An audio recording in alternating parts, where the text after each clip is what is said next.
Jacques Chirac au Salon de l'Agriculture cette année pour l'une de ses dernières apparitions publiques, accueilli chaleureusement par la foule, mais le pas lent et le regard vide. Le voici un an plus tôt au même salon, l'ancien président de la République semble toujours en pleine possession de ses moyens. Jacques Chirac, c'est plus de 40 ans d'une vie publique riche en rebondissements. Elle débute en 1965 en Corrèze et s'achève en 2007 lors de son départ de l'Élysée. Rapidement, il enchaîne les plus hautes fonctions, ministre sans interruption de 1967 à 1974, 2 fois chef de gouvernement, 3 fois maire de Paris jusqu'en 1995.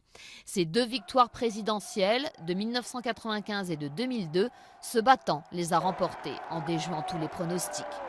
Mais il a eu ensuite du mal à transformer l'essai. Il a dû cohabiter 5 ans avec le socialiste Lionel Jospin après une malencontreuse dissolution de l'Assemblée en 1997, sans parler de son échec majeur avec le fiasco du référendum européen en 2005. Ses partisans voient en lui un homme chaleureux et combatif, tandis que ses détracteurs le décrivent comme un opportuniste sans vision. Jacques Chirac, c'est aussi un amoureux de l'Asie, passionné de sumo et grand défenseur des peuples oubliés. C'est grâce à lui qu'a vu le jour en 2006 le musée du Quai Branly, dédié notamment aux arts africains. Premier chef d'État depuis la fin de la Seconde Guerre à être condamné par la justice, l'avenir dira s'il réussit à conserver le capital de sympathie dont il jouit auprès des Français.